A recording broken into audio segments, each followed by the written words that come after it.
So hello everyone. तो हमारा module 3 में आईवीटी रह गया था। तो इसमें आईवीटी का फुल फॉर्म बेसिकली रहता है इंटरप्ट वेक्टर टेबल। तो इंटरप्ट वेक्टर टेबल जानने के लिए हमें इंटरप्ट के बारे में मालूम रहना चाहिए। इंटरप्ट एक ऐसा कंडीशन है जहाँ पे हायर प्रायोरिटी का प्रोसेस आ जाता है जिसे प्रोसेसर चाहिए रहता है, या तो अगर कोई एरर आ जाता है तो वो भी हमारा इंटरप्ट काउंट होता है। तो ऐसे कंडीशन में प्रोसेसर क्या करता है, जो करेंटली एग्जीक्यूट हो रहा है इंस्ट्रक्शन उसको एग्जीक्यूट कर देगा, और फिर इंटरप्ट सर्विस रूटीन जो है मतलब एक टेबल टाइप ऑफ हम लोग बोल सकते हैं कि इंटरप्ट होने पे क्या करना है, उस उधर से वो देखेगा कि क्या करना है और प्रोसेसर फिर वो एक्शन लेगा। तो बेसिकली टाइप्स ऑफ इंटरप्ट में हमारे पास है hardware interrupt and software interrupt. Okay, hardware interrupt and software interrupt. Hardware interrupt जो है वो हमारे इनपुट आउटपुट डिवाइसेस से होता है। सॉफ्टवेयर इंटरप्ट जो है वो हमारा आईएनटी प्रोग्राम में से होता है। प्रोग्राम में हम लोग आईएनटी कीवर्ड यूज़ करते हैं।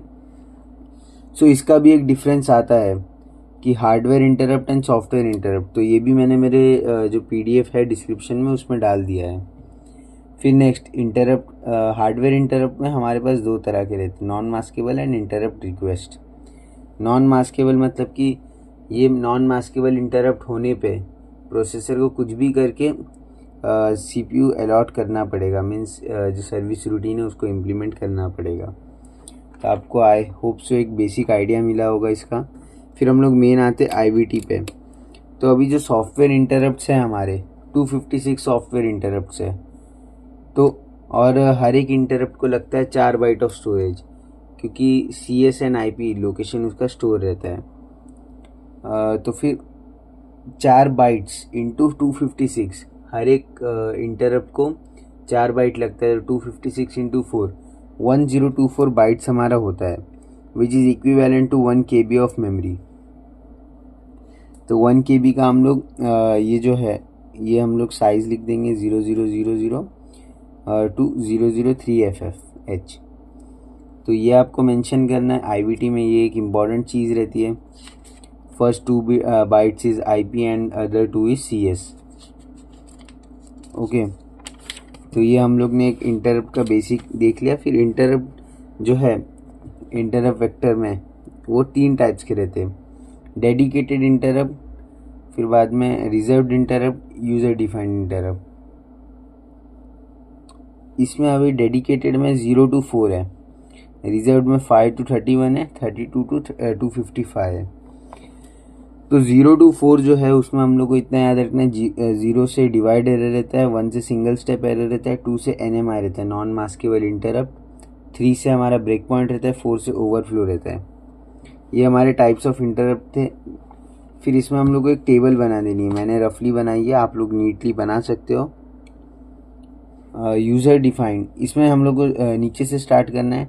Type 0, type 1, type 2, type 3, type 4, divide 0 error, single step, NMI, break point, overflow.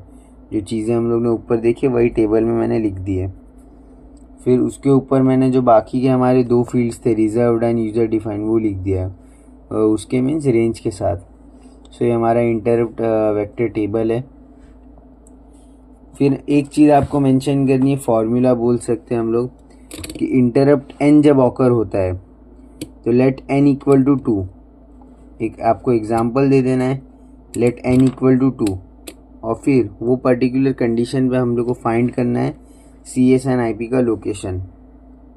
तो CSNIP का ये हमारा, अगर ISR हमारा 5, 6, 7, 8, 9 है, तो इसमें हम लोग क्या करेंगे, लास्ट के 4 को हम लोग IP ले लेंगे और पहले वाले को हम लोग CS में लिख देंगे आगे हमारे 3 ज़ीरोज़ लगा के। तो ये हमारा फॉर्मेट है CSIP लिखने का फ्रॉम ISR। और फिर हम लोग n इंटू 4 प्लस इंडेक्स, ये हम लोग यूज़ करते फॉर्मूला लोकेशन फाइंड करने के लिए, एड्रेस फाइंड करने के लिए। अब जो यहाँ पे आप देख सकते हो IP लो, IP हाई, CS लो, CS हाई। तो IP लो मतलब कि 0 इंडेक्स, 1 इंडेक्स, 2 इंडेक्स, 3 इंडेक्स। तो यहाँ पे मेरा n मेरा कितना है, 2 है, तो 2 इंटू 4 8, 8+0 8, 8+1 9, तो यहाँ पे मेरा लोकेशन क्या हो जाएगा 8 9 10 11, ये कंजिक्यूटिव लोकेशन रहेगा जहाँ पे हमारा स्टोर होगा CSIP। तो मतलब ISR मेरा पूरा ये 4 लोकेशन पे स्टोर हुआ है। तो यही चीज़ है।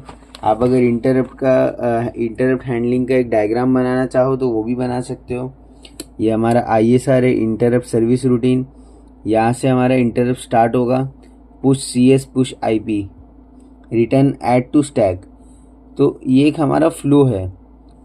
ISR होने के बाद वापस से हमारा जो है प्रोग्राम फ्लो स्टार्ट हो जाएगा। तो आई होप सो आपको ये समझा होगा। मेन इसमें ये है इंटरप्ट IVT है। तो that's it for this. IVT में इससे ज़्यादा हमें कुछ नहीं लिखना है। 10 मार्क्स के लिए भी आया है, तो ये सब जो मैंने बोला ये आप अगर लिख लोगे तो इनफ है।